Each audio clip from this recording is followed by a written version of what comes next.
waxaa farxad weyn noo ah aniga oo safiirkii Soomaaliyeed ee Kenya iyo bulshada Soomaaliyeed ee Kenya ku dhaqan baa in uu maanta noo yimid siyaaro rasmi ah inuu Prime Ministerkii noo yimid Xasan Cali Khayre ummadan Soomaalida ee dhulkan ku nool aad bay farxad ugu tahay inay la kulmaan Prime Ministerkooda wuxuu ku yimid invitation rasmi ah ku yimid wuxuuna la kulmayaa saacadaha soo socda madaxweynaha Uhuru Kenyatta taasina waxay astaan u tahay xiriirka weyn ee sii xoogeysanaya maalinta ka dambaysa ee u dhaxeeya dawladda Soomaaliya iyo Kenya Kenya wadan aad iyo aad muhiim ugu ah siyaasadeena arrimaha dibadda weeye asbaabo gaar ah oo jira dartiis asbaabaha waxaa kamid ah markuu ugu horeysay xuduud inaan la leenahay xuduudkaasna inuu tension ka jiro oo security issue arrimo ku saabsan security-ga shabaab inay maaragtay meelahaas ka dagaal gasho oo ama Kenya dhibaatayso ama anaka dhibaatayso ama shacabka Soomaaliyeed ee beeraleyda ama xoololeyda ay dhibaatayso tan labaad Kenya waxaa ku nool dad badan oo Soomaali ah aad u xoogan oo ganacsata ah oo runtii ganacsi xoogan ka wada wadankan haddana waxaa weeye Soomaali badan oo wadankan Kenyaati u dhalatay oo haddana siyaasadda meelo fiican uga jira waxaasoo dhan waxay keenaysaa maaragtay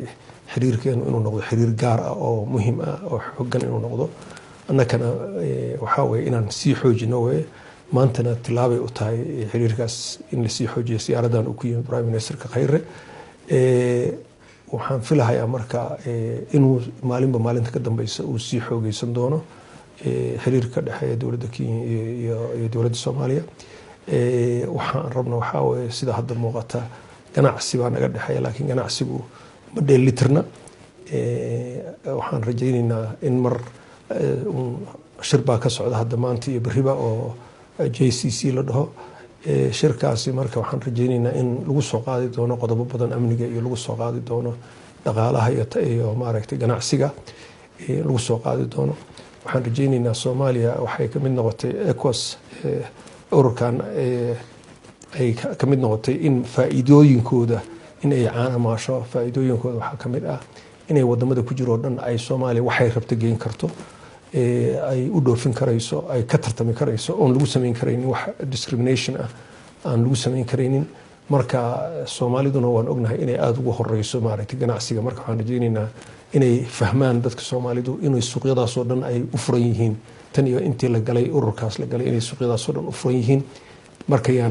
yaan ka maqnaanin yaan annaka dad wax loo keeno kaliya yaan noqonin dad wax geeya annakuna waa inaan noqonaa hadduu Ilaahay yiraaho marka aad baan u soo dhaweynaynaa Prime Ministerka uguna faraxsanahay